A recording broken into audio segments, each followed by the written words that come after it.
Dear wanderer, you've found Luna Lake. I am Myra, guardian of the moon's silent vows. Hang your weariness upon the pine bough by the door. Tonight, our tale will rise from the lake's deepest heart.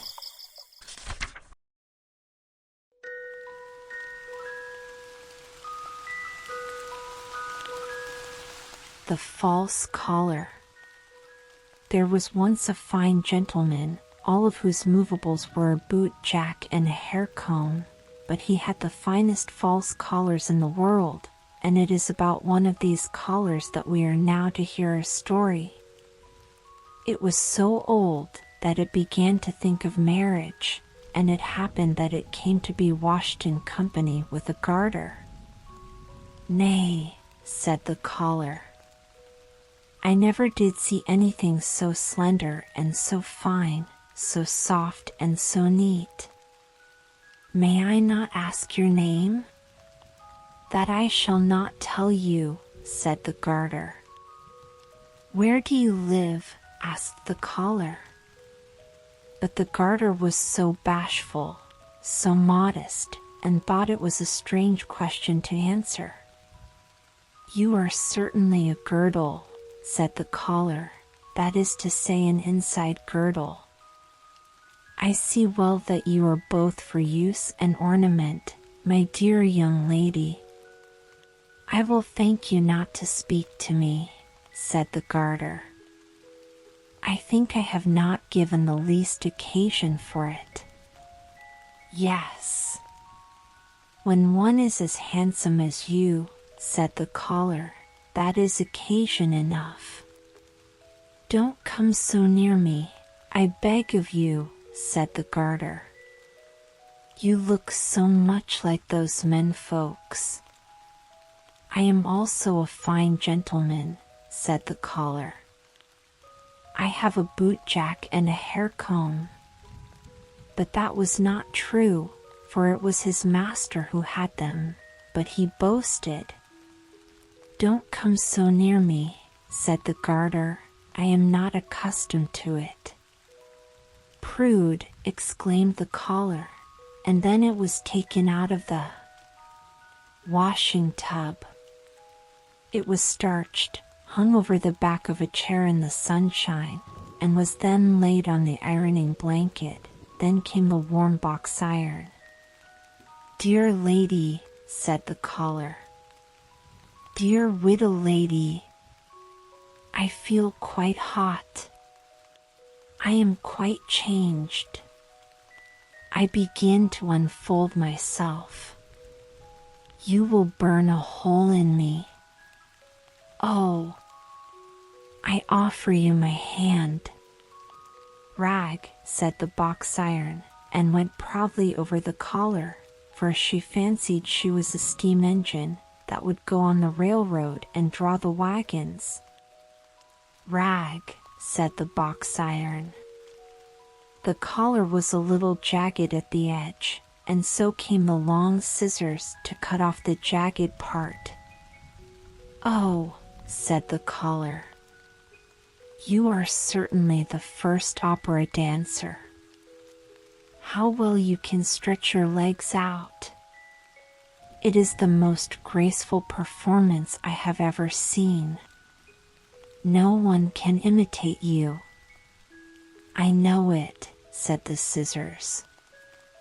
"You deserve to be a baroness," said the collar. "All that I have is a fine gentleman, a boot jack, and a hair comb.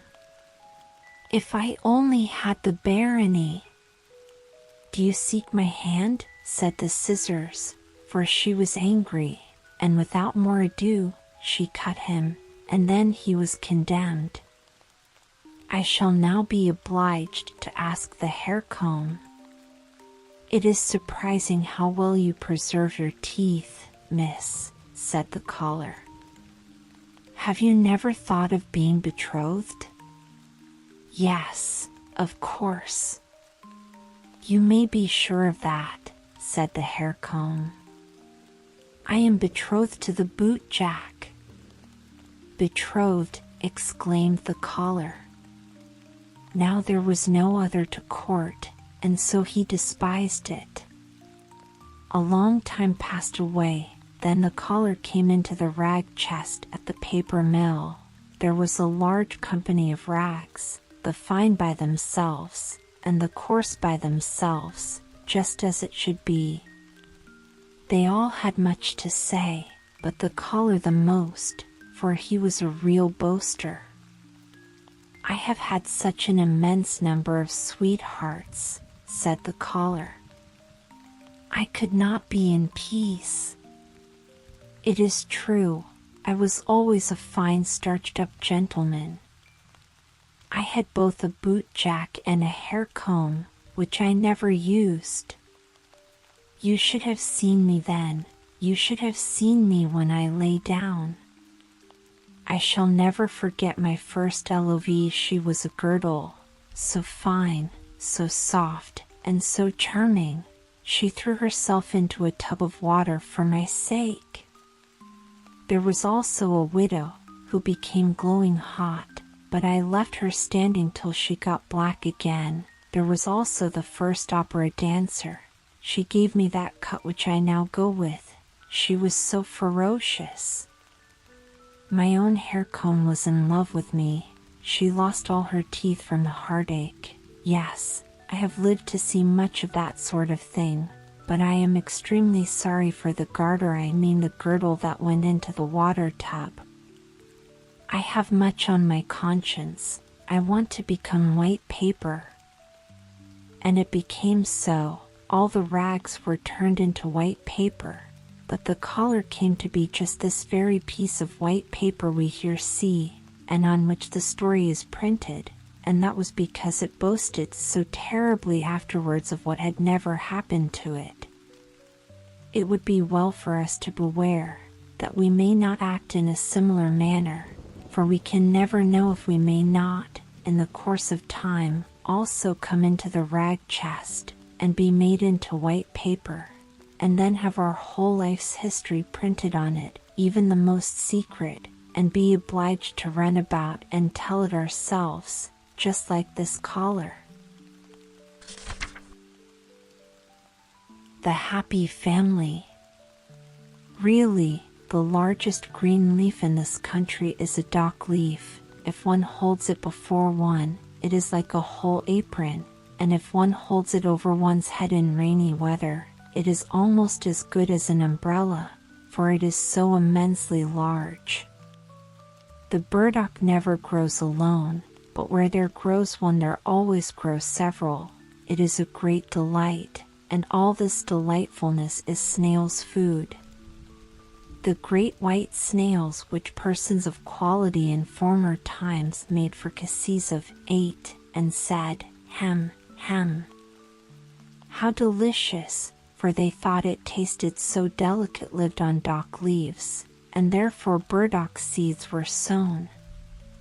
Now, there was an old manor house, where they no longer ate snails. They were quite extinct, but the burdocks were not extinct. They grew and grew all over the walks and all the beds. They could not get the mastery over them. It was a whole forest of burdocks.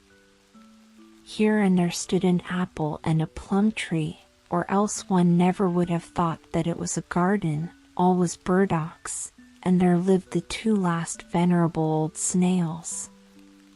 They themselves knew not how old they were, but they could remember very well that there had been many more, that they were of a family from foreign lands, and that for them and theirs the whole forest was planted.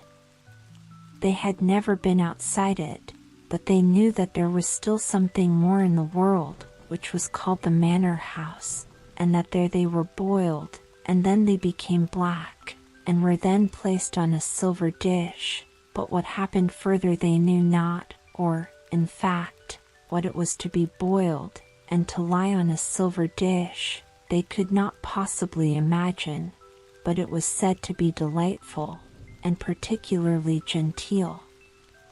Neither the chafers, the toads, nor the earthworms, whom they asked about it, could give them any information. None of them had been boiled or laid on a silver dish. The old white snails were the first persons of distinction in the world. That they knew, the forest was planted for their sake, and the manor house was there that they might be boiled and laid on a silver dish. Now they lived a very lonely and happy life, and as they had no children themselves, they had adopted a little common snail, which they brought up as their own, but the little one would not grow, for he was of a common family, but the old ones, especially Dame Mother Snail, thought they could observe how he increased in size, and she begged Father, if he could not see it, that he would at least feel the little snail's shell, and then he felt it, and found the good dame was right. One day there was a heavy storm of rain. "Hear how it beats like a drum on the dock leaves," said Father Snail. "There are also raindrops," said Mother Snail. "And now the rain pours right down the stalk. You will see that it will be wet here. I am very happy to think that we have our good house, and the little one has his also. There is more done for us than for all other creatures, sure enough. But can you not see that we are folks of quality in the world? We are provided with a house from our birth, and the burdock forest is planted for our sakes. I should like to know how far it extends, and what there is outside." "There is nothing at all," said Father Snail. "No place can be better than ours, and I have nothing to wish for." "Yes," said the dame. "I would willingly go to the manor house, be boiled, and laid on a silver dish. All our forefathers have been treated so. There is something extraordinary in it, you may be sure. The manor house has most likely fallen to ruin," said Father Snail. "Or the burdocks have grown up over it, so that they cannot come out. There need not, however, be any haste about that, but you are always in such a tremendous hurry, and the little one is beginning to be the same. Has he not been creeping up that stalk these 3 days? It gives me a headache when I look up to him." "You must not scold him," said Mother Snail. "He creeps so carefully. He will afford us much pleasure, and we have nothing but him to live for. But have you not thought of it? Where shall we get a wife for him?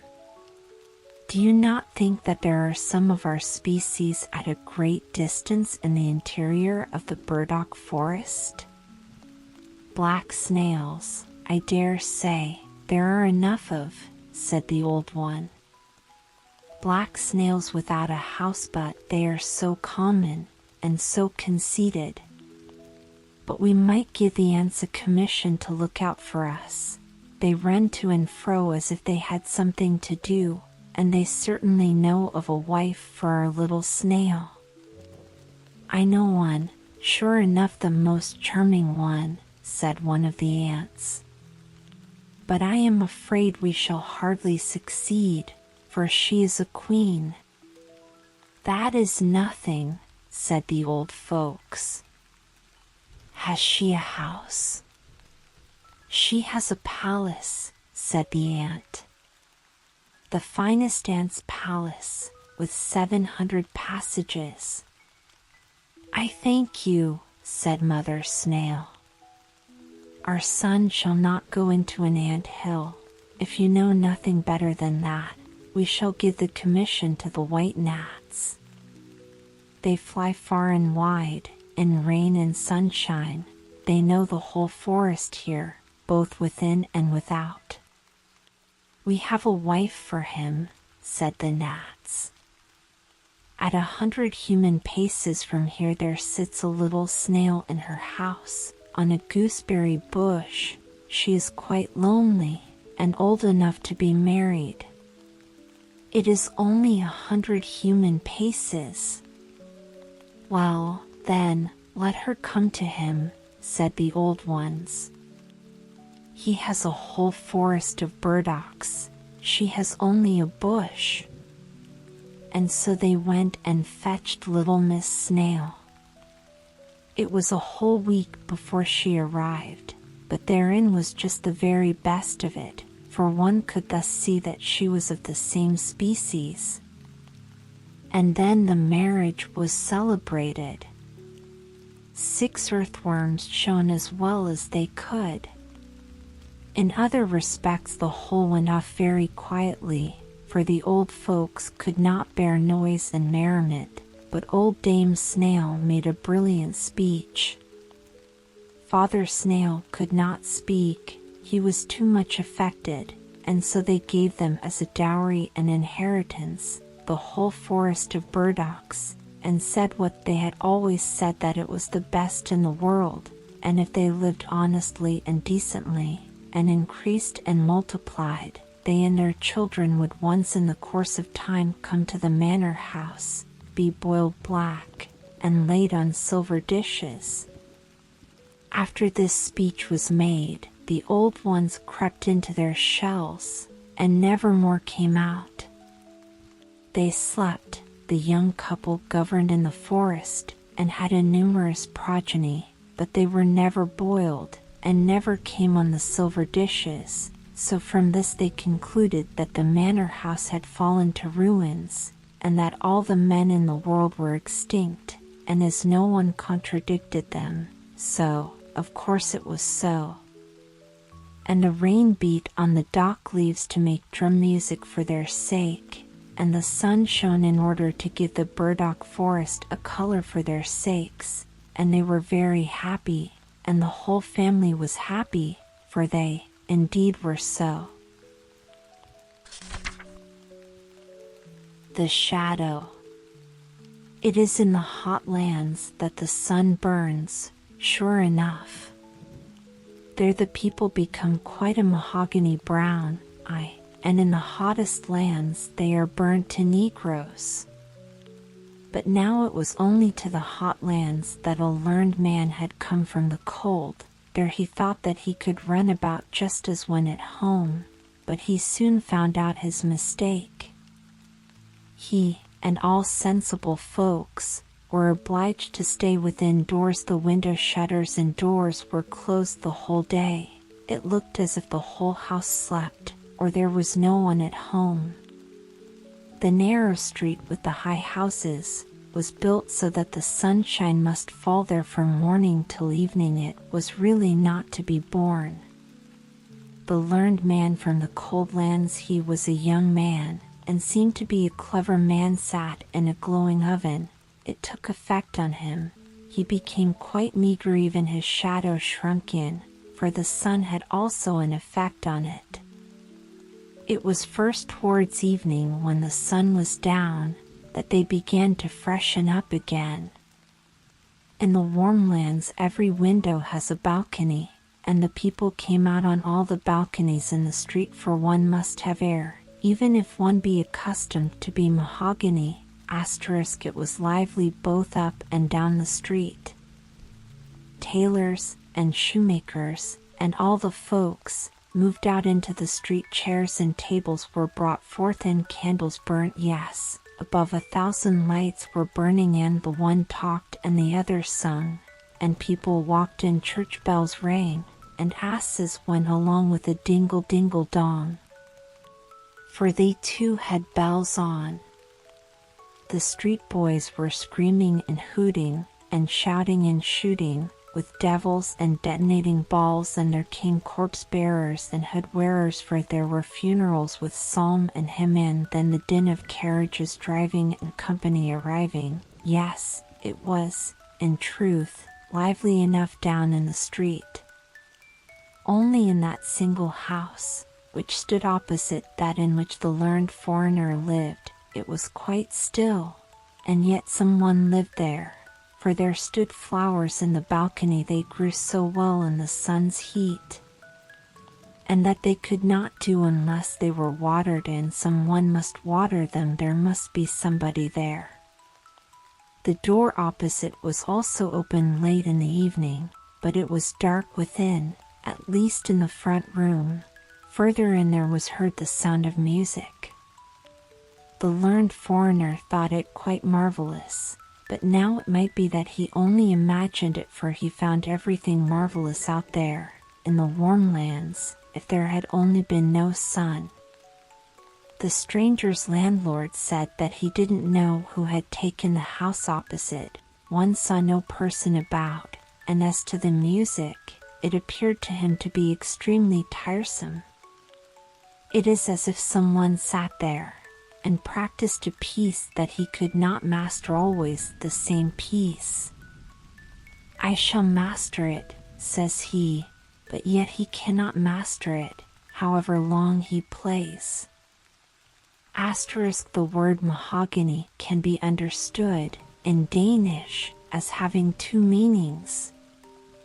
In general, it means the reddish-brown wood itself, but in jest, it signifies excessively fine, which arose from an anecdote of Nybotter, in Copenhagen, the seaman's quarter.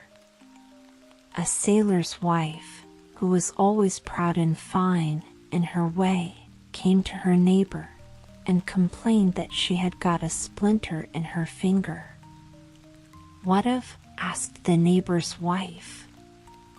It is a mahogany splinter, said the other. Mahogany. It cannot be less with you, exclaimed the woman, and thence the proverb, it is so mahogany.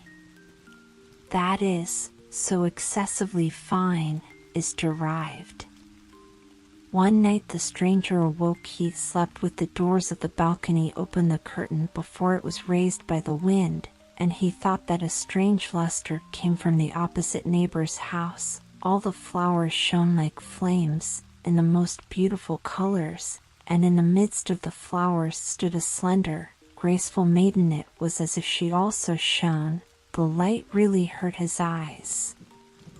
He now opened them quite wide. Yes, he was quite awake. With one spring he was on the floor. He crept gently behind the curtain, but the maiden was gone.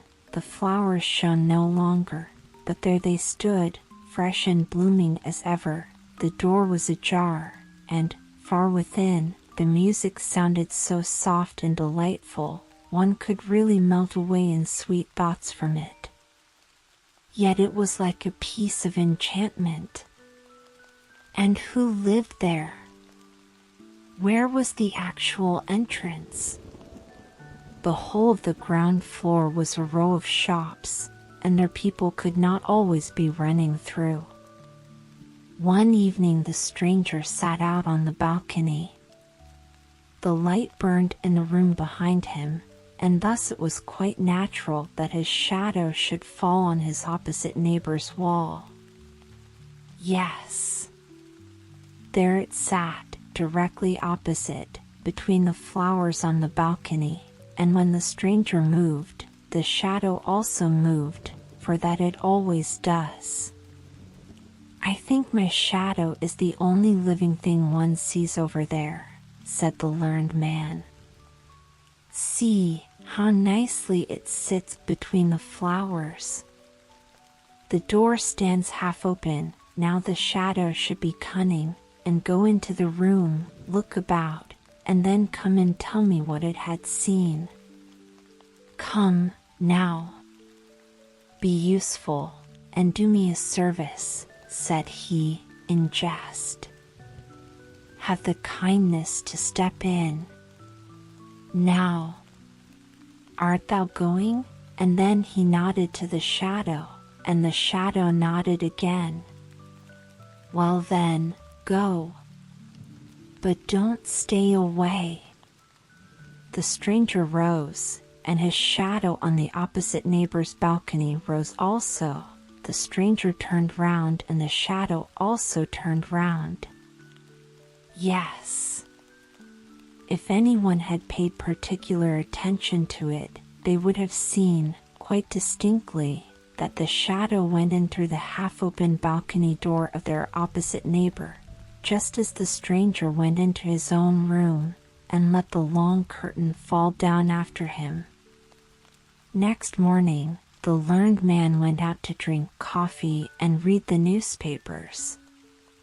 "What is that?" said he, as he came out into the sunshine. "I have no shadow." "So then, it has actually gone last night, and not come again. It is really tiresome." This annoyed him, not so much because the shadow was gone, but because he knew there was a story about a man without a shadow. It was known to everybody at home in the cold lands, and if the learned man now came there and told his story, they would say that he was imitating it, and that he had no need to do. He would, therefore, not talk about it at all, and that was wisely thought. Peter Schlemihl, the shadowless man. In the evening he went out again on the balcony. He had placed the light directly behind him, for he knew that the shadow would always have its master for a screen, but he could not entice it. He made himself little, he made himself great, but no shadow came again. He said, "Hem, hem," but it was of no use. It was vexatious, but in the warm lands everything grows so quickly, and after the lapse of 8 days he observed, to his great joy, that a new shadow came in the sunshine. In the course of 3 weeks he had a very fair shadow, which, when he set out for his home in the northern lands, grew more and more in the journey, so that at last it was so long and so large, that it was more than sufficient. The learned man then came home, and he wrote books about what was true in the world, and about what was good and what was beautiful, and there passed days and years, yes. Many years passed away. One evening, as he was sitting in his room, there was a gentle knocking at the door.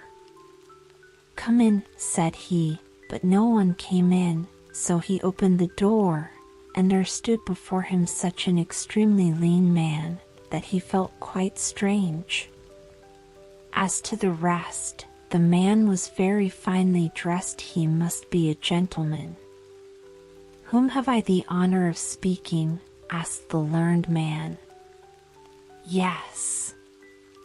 "I thought as much," said the fine man. "I thought you would not know me. I have got so much body. I have even got flesh and clothes. You certainly never thought of seeing me so well off.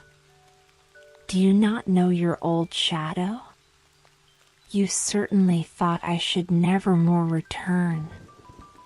Things have gone on well with me since I was last with you. I have, in all respects, become very well off.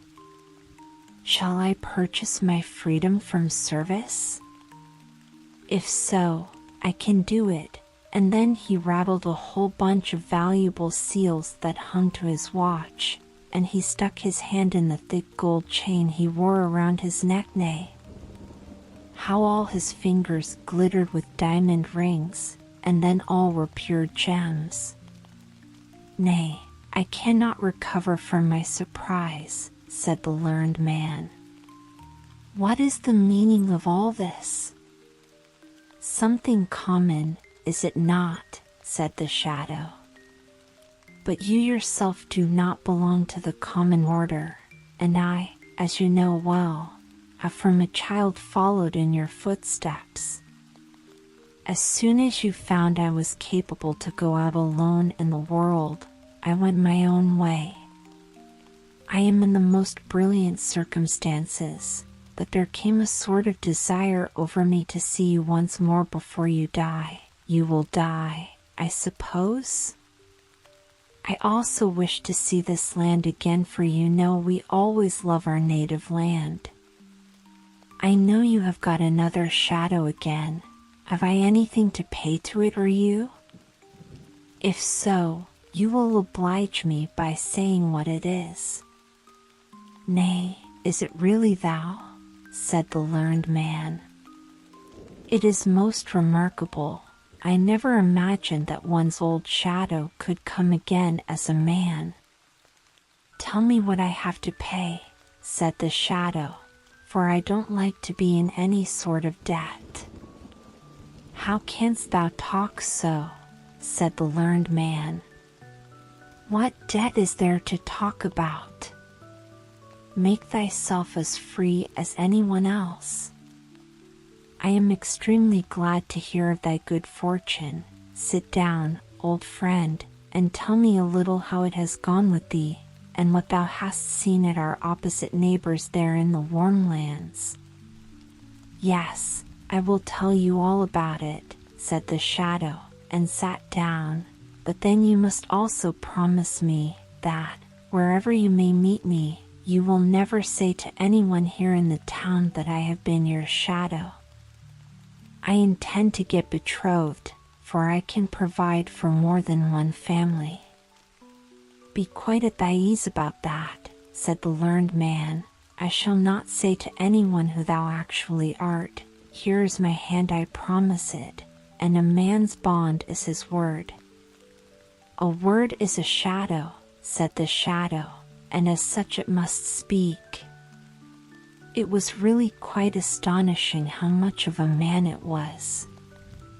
It was dressed entirely in black, and of the very finest cloth. It had patent leather boots, and a hat that could be folded together, so that it was bare crown and brim, not to speak of what we already know. It had seals, gold neck chain, and diamond rings. Yes, the shadow was well dressed, and it was just that which made it quite a man. "Now I shall tell you my adventures," said the shadow, and then he sat, with the polished boots, as heavily as he could, on the arm of the learned man's new shadow, which lay like a poodle dog at his feet. Now this was perhaps from arrogance, and the shadow on the ground kept itself so still and quiet, that it might hear all that passed. It wished to know how it could get free, and work its way up, so as to become its own master. "Do you know who lived in our opposite neighbor's house?" said the shadow. "It was the most charming of all beings. It was Poesy. I was there for 3 weeks, and that has as much effect as if one had lived 3,000 years, and read all that was composed and written. That is what I say, and it is right. I have seen everything, and I know everything." "Poesy," cried the learned man. "Yes, yes, she often dwells a recluse in large cities." "Poesy." "Yes, I have seen her a single short moment, but sleep came into my eyes. She stood on the balcony and shone as the aurora borealis shines." Go on, thou wert on the balcony, and went through the doorway, and then—" "Then I was in the antechamber," said the shadow. "You always sat and looked over to the antechamber. There was no light, there was a sort of twilight, but the one door stood open directly opposite the other through a long row of rooms and saloons, and there it was lighted up. I should have been completely killed if I had gone over to the maiden, but I was circumspect. I took time to think, and that one must always do." "And what didst thou then see?" asked the learned man. "I saw everything, and I shall tell all to you, but it is no pride on my part as a free man, and with the knowledge I have, not to speak of my position in life, my excellent circumstances, I certainly wish that you would say you asterisk to me. It is the custom in Denmark for intimate acquaintances to use the second person singular, du, thou, when speaking to each other. When a friendship is formed between men, they generally affirm it, when occasion offers, either in public or private, by drinking to each other and exclaiming, "Thy health," at the same time striking their glasses together. This is called drinking dues. They are then, dus brodre, thou brothers, and ever afterwards use the pronoun thou to each other, it being regarded as more familiar than de, you. Father and mother, sister and brother say thou to one another without regard to age or rank. Master and mistress say thou to their servants, the superior to the inferior. But servants and inferiors do not use the same term to their masters or superiors, nor is it ever used when speaking to a stranger, or anyone with whom they are but slightly acquainted. They then say, as in English, you. "I beg your pardon," said the learned man, "it is an old habit with me." "You are perfectly right, and I shall remember it, but now you must tell me all you saw." "Everything," said the shadow. "For I saw everything, and I know everything." "How did it look in the furthest saloon?" asked the learned man. "Was it there as in the fresh woods? Was it there as in a holy church? Were the saloons like the starlit firmament when we stand on the high mountains?" "Everything was there," said the shadow. "I did not go quite in. I remained in the foremost room in the twilight, but I stood there quite well. I saw everything, and I know everything. I have been in the antechamber at the court of poesy." "But what did you see?" "Did all the gods of the olden times pass through the large saloons? Did the old heroes combat there? Did sweet children play there, and relate their dreams? I tell you I was there, and you can conceive that I saw everything there was to be seen. Had you come over there, you would not have been a man, but I became so. And besides, I learned to know my inward nature, my innate qualities, the relationship I had with poesy. At the time I was with you, I thought not of that, but always you know it well when the sun rose, and when the sun went down, I became so strangely great. In the moonlight I was very near being more distinct than yourself. At that time I did not understand my nature. It was revealed to me in the antechamber. I became a man.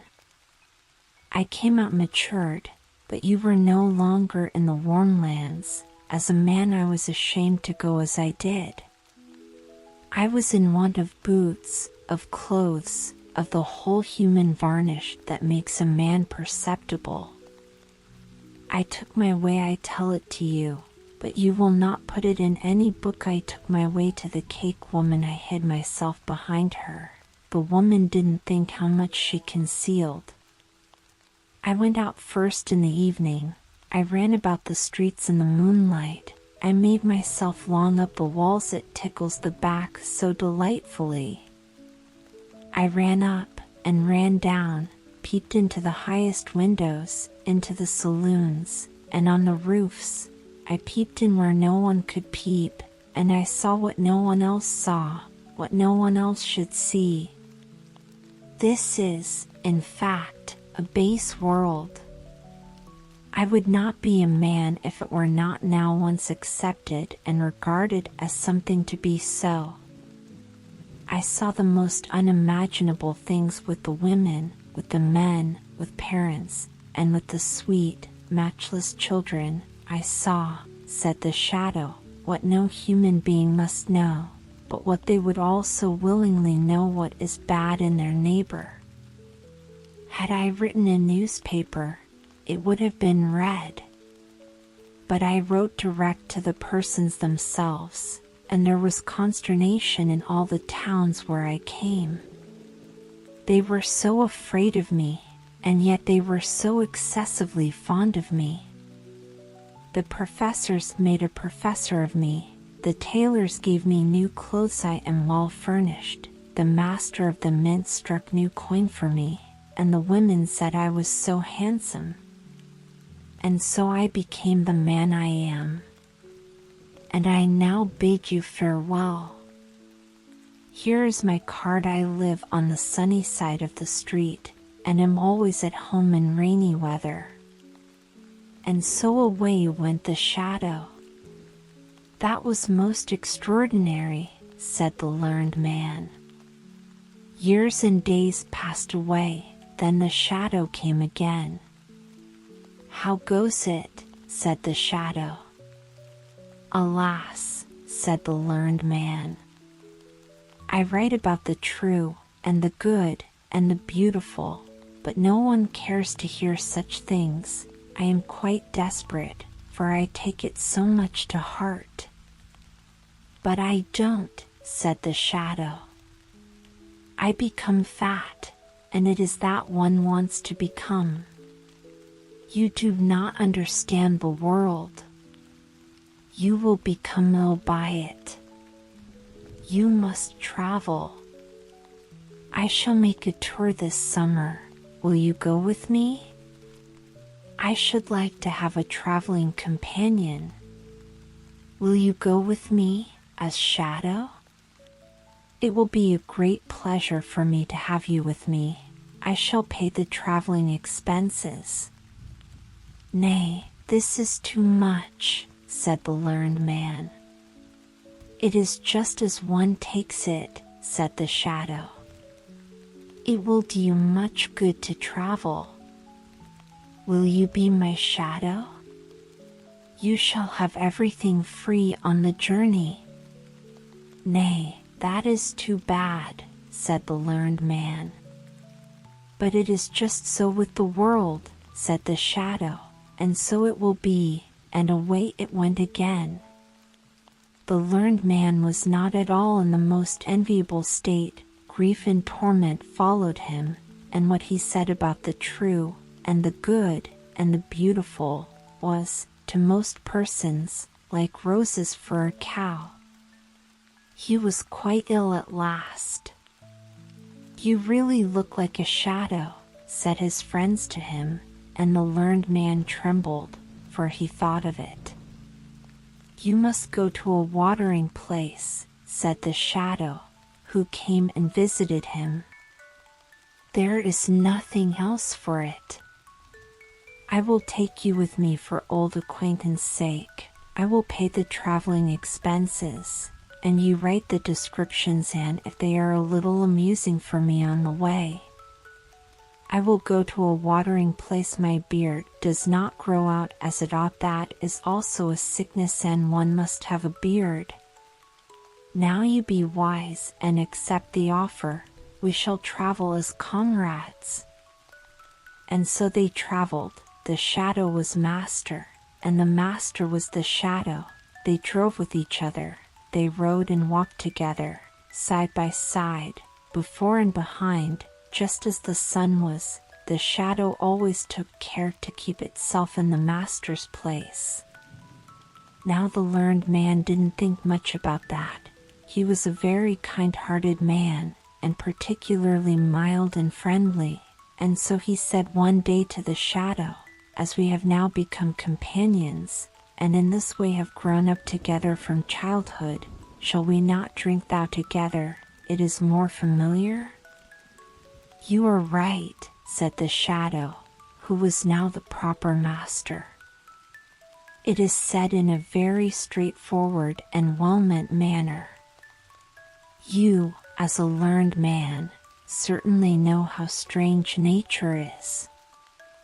Some persons cannot bear to touch gray paper, or they become ill. Others shiver in every limb if one rub a pane of glass with a nail. I have just such a feeling on hearing you say thou to me. I feel myself as if pressed to the earth in my first situation with you. You see that it is a feeling, that it is not pride. I cannot allow you to say thou to me, but I will willingly say thou to you, so it is half done. So the shadow said thou to its former master. This is rather too bad, thought he, that I must say you and he say thou, but he was now obliged to put up with it. So they came to a watering place where there were many strangers, and amongst them was a princess, who was troubled with seeing too well, and that was so alarming. She directly observed that the stranger who had just come was quite a different sort of person to all the others. He has come here in order to get his beard to grow, they say, but I see the real cause. He cannot cast a shadow. She had become inquisitive, and so she entered into conversation directly with the strange gentleman on their promenades. As the daughter of a king, she needed not to stand upon trifles, so she said, "Your complaint is that you cannot cast a shadow? Your Royal Highness must be improving considerably," said the shadow. "I know your complaint is that you see too clearly, but it has decreased. You are cured. I just happen to have a very unusual shadow. Do you not see that person who always goes with me? Other persons have a common shadow, but I do not like what is common to all. We give our servants finer cloth for their livery than we ourselves use, and so I had my shadow turned up into a man. Yes, you see, I have even given him a shadow. It is somewhat expensive, but I like to have something for myself." "What?" thought the princess. "Should I really be cured? These baths are the first in the world. In our time, water has wonderful powers. But I shall not leave the place, for it now begins to be amusing here. I am extremely fond of that stranger. Would that his beard should not grow, for in that case he will leave us." In the evening, the princess and the shadow danced together in the large ballroom. She was light, but he was still lighter. She had never had such a partner in the dance. She told him from what land she came, and he knew that land. He had been there, but then she was not at home. He had peeped in at the window. Above and below he had seen both the one and the other, and so he could answer the princess and make insinuations, so that she was quite astonished. He must be the wisest man in the whole world. She felt such respect for what he knew, so that when they again danced together she fell in love with him, and that the shadow could remark, for she almost pierced him through with her eyes. So they danced once more together, and she was about to declare herself, but she was discreet. She thought of her country and kingdom, and of the many persons she would have to reign over. "He is a wise man," said she to herself. "It is well, and he dances delightfully. That is also good, but has he solid knowledge? That is just as important. He must be examined." So she began, by degrees, to question him about the most difficult things she could think of, and which she herself could not have answered, so that the shadow made a strange face. "You cannot answer these questions?" said the princess. "They belong to my childhood's learning," said the shadow. "I really believe my shadow, by the door there, can answer them." "Your shadow," said the princess. "That would indeed be marvelous.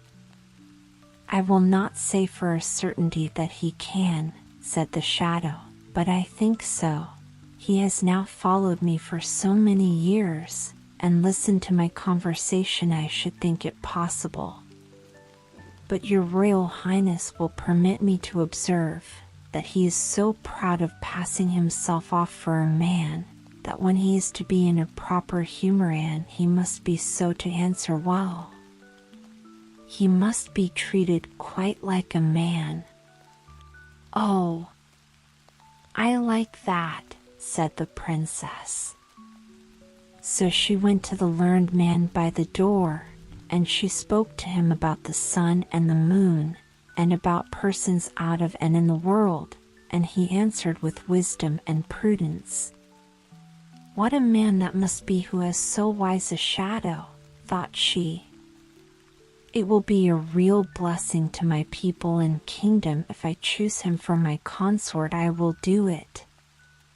They were soon agreed, both the princess and the shadow, but no one was to know about it before she arrived in her own kingdom. No one, not even my shadow, said the shadow, and he had his own thoughts about it. Now they were in the country where the princess reigned when she was at home. Listen, my good friend, said the shadow to the learned man. I have now become as happy and mighty as anyone can be. I will, therefore, do something particular for thee. Thou shalt always live with me in the palace, drive with me in my royal carriage, and have 10,000 pounds a year. But then thou must submit to be called shadow by all and everyone. Thou must not say that thou hast ever been a man, and once a year, when I sit on the balcony in the sunshine, thou must lie at my feet, as a shadow shall do. I must tell thee, I am going to marry the king's daughter, and the nuptials are to take place this evening. Nay, this is going too far, said the learned man. I will not have it. I will not do it. It is to deceive the whole country and the princess too. I will tell everything. That I am a man, and that thou art a shadow. Thou art only dressed up. There is no one who will believe it, said the shadow. Be reasonable, or I will call the guard. I will go directly to the princess, said the learned man. But I will go first, said the shadow. And thou wilt go to prison, and that he was obliged to do, for the sentinels obeyed him whom they knew the king's daughter was to marry. You tremble, said the princess, as the shadow came into her chamber. Has anything happened? You must not be unwell this evening, now that we are to have our nuptials celebrated. I have lived to see the most cruel thing that anyone can live to see, said the shadow. Only imagine. Yes, it is true, such a poor shadow skull cannot bear much. Only think, my shadow has become mad. He thinks that he is a man, and that I now only think that I am his shadow. It is terrible, said the princess, but he is confined, is he not? That he is. I am afraid that he will never recover. Poor shadow, said the princess. He is very unfortunate. It would be a real work of charity to deliver him from the little life he has, and, when I think properly over the matter, I am of opinion that it will be necessary to do away with him in all stillness. It is certainly hard, said the shadow, for he was a faithful servant, and then he gave a sort of sigh. You are a noble character, said the princess.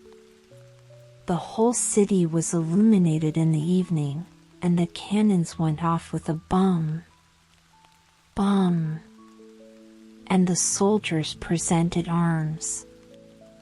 That was a marriage. The princess and the shadow went out on the balcony to show themselves, and get another hurrah. The learned man heard nothing of all this, for they had deprived him of life. The story of a mother. A mother sat there with her little child. She was so downcast, so afraid that it should die. It was so pale, the small eyes had closed themselves, and it drew its breath so softly, now and then, with a deep respiration, as if it sighed, and the mother looked still more sorrowfully on the little creature. Then a knocking was heard at the door, and in came a poor old man wrapped up as in a large horsecloth, for it warms one, and he needed it, as it was the cold winter season. Everything out of doors was covered with ice and snow, and the wind blew so that it cut the face. As the old man trembled with cold, and the little child slept a moment, the mother went and poured some ale into a pot and set it on the stove, that it might be warm for him. The old man sat and rocked the cradle, and the mother sat down on a chair close by him, and looked at her little sick child that drew its breath so deep, and raised its little hand. "Do you not think that I shall save him?" said she. "Our Lord will not take him from me." And the old man, it was Death himself, he nodded so strangely, it could just as well signify yes as no. And the mother looked down in her lap, and the tears ran down over her cheeks. Her head became so heavy she had not closed her eyes for 3 days and nights, and now she slept, but only for a minute, when she started up and trembled with cold. "What is that?" said she, and looked on all sides, but the old man was gone, and her little child was gone. He had taken it with him, and the old clock in the corner bud, and Bud, the great leaden weight, ran down to the floor, bump. And then the clock also stood still. But the poor mother ran out of the house and cried aloud for her child. Out there, in the midst of the snow, there sat a woman in long, black clothes, and she said, "Death has been in thy chamber, and I saw him hasten away with thy little child. He goes faster than the wind, and he never brings back what he takes." "Oh, only tell me which way he went," said the mother. "Tell me the way, and I shall find him." "I know it," said the woman in the black clothes. "But before I tell it, thou must first sing for me all the songs thou hast sung for thy child. I am fond of them. I have heard them before. I am night. I saw thy tears whilst thou sangst them." "I will sing them all, said the mother. "But do not stop me now. I may overtake him. I may find my child." But night stood still and mute. Then the mother wrung her hands, sang and wept, and there were many songs, but yet many more tears. And then night said, "Go to the right, into the dark pine forest. Thither I saw Death take his way with thy little child." The roads crossed each other in the depths of the forest, and she no longer knew whither she should go. Then there stood a thorn bush. There was neither leaf nor flower on it. It was also in the cold winter season, and ice flakes hung on the branches. "Hast thou not seen Death go past with my little child?" said the mother. "Yes," said the thorn bush, "but I will not tell thee which way he took, unless thou wilt first warm me up at thy heart. I am freezing to death. I shall become a lump of ice." And she pressed the thorn bush to her breast, so firmly that it might be thoroughly warmed, and the thorns went right into her flesh, and her blood flowed in large drops. But the thorn bush shot forth fresh green leaves, and there came flowers on it in the cold winter night. The heart of the afflicted mother was so warm, and the thorn bush told her the way she should go. She then came to a large lake, where there was neither ship nor boat. The lake was not frozen sufficiently to bear her, neither was it open, nor low enough that she could wade through it, and across it she must go if she would find her child. Then she lay down to drink up the lake, and that was an impossibility for a human being, but the afflicted mother thought that a miracle might happen nevertheless. "Oh, what would I not give to come to my child," said the weeping mother, and she wept still more, and her eyes sunk down in the depths of the waters, and became two precious pearls. But the water bore her up, as if she sat in a swing, and she flew in the rocking waves to the shore on the opposite side, where there stood a mile-broad, strange house. One knew not if it were a mountain with forests and caverns, or if it were built up. But the poor mother could not see it. She had wept her eyes out. "Where shall I find Death, who took away my little child?" said she. "He has not come here yet," said the old grave woman, who was appointed to look after Death's great greenhouse.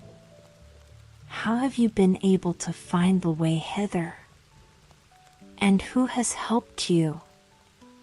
"Our Lord has helped me," said she. "He is merciful, and you will also be so." "Where shall I find my little child?"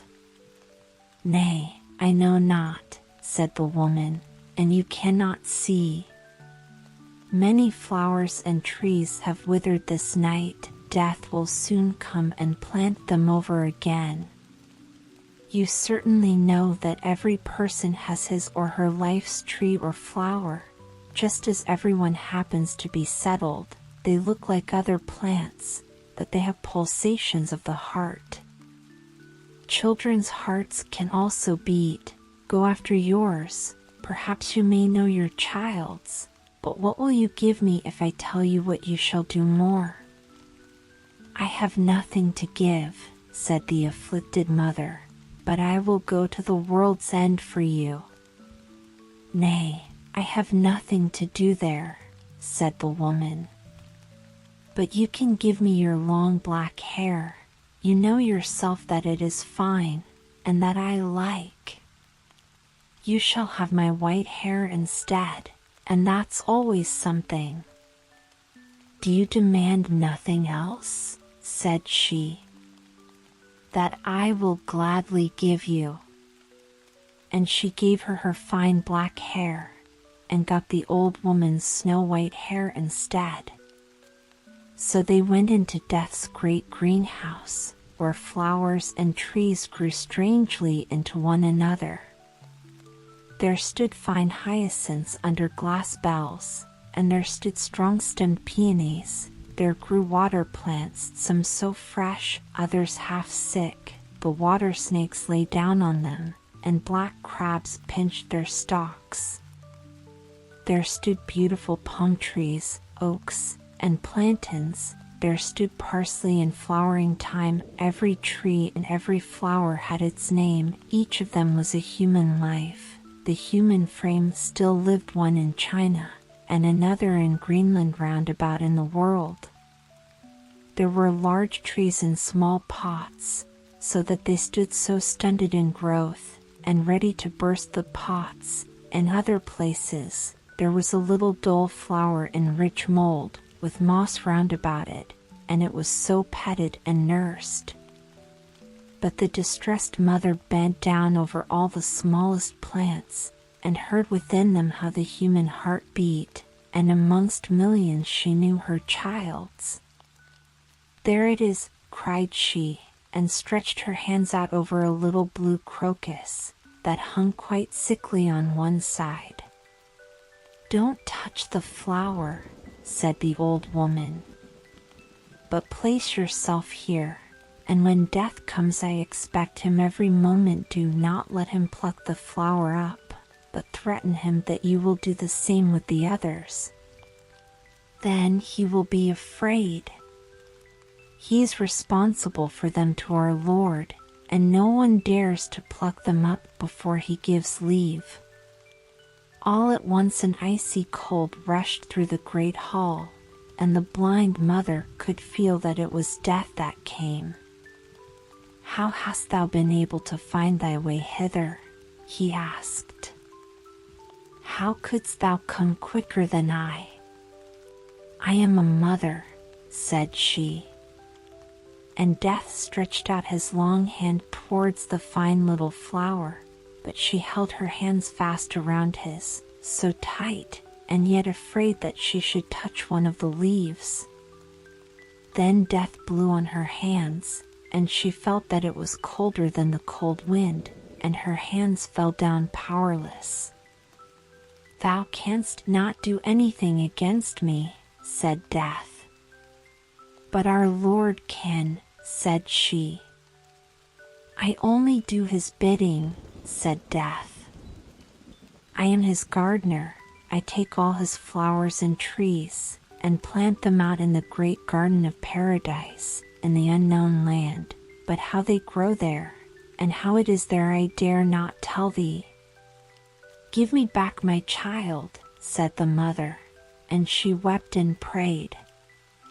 At once she seized hold of two beautiful flowers close by, with each hand, and cried out to Death, "I will tear all thy flowers off, for I am in despair." "Touch them not," said Death. "Thou say'st that thou art so unhappy, and now thou wilt make another mother equally unhappy." "Another mother," said the poor woman, and directly let go her hold of both the flowers. "There, thou hast thine eyes," said Death. "I fished them up from the lake, they shone so bright, I knew not they were thine. Take them again, they are now brighter than before. Now look down into the deep well close by. I shall tell thee the names of the two flowers thou wouldst have torn up, and thou wilt see their whole future life, their whole human existence, and see what thou wast about to disturb and destroy." And she looked down into the well, and it was a happiness to see how the one became a blessing to the world, to see how much happiness and joy were felt everywhere. And she saw the other's life, and it was sorrow and distress, horror and wretchedness. "Both of them are God's will," said Death. "Which of them is misfortune's flower, and which is that of happiness?" asked she.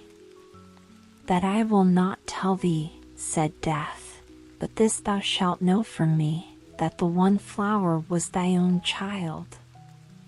It was thy child's fate, thou saw'st thy own child's future life." Then the mother screamed with terror, "Which of them was my child? Tell it me. Save the innocent. Save my child from all that misery. Rather take it away. Take it into God's kingdom. Forget my tears, forget my prayers, and all that I have done." "I do not understand thee," said Death. "Wilt thou have thy child again, or shall I go with it there, where thou dost not know?" Then the mother wrung her hands, fell on her knees, and prayed to our Lord, "Oh, hear me not when I pray against thy will, which is the best. Hear me not.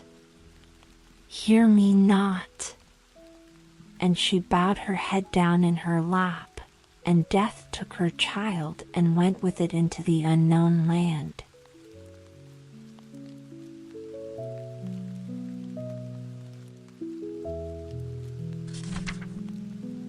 Dear voyagers of the ear, our tale-filled journey has gently unfurled its final chapter. Now, Let your body soften into cloud-like mattresses.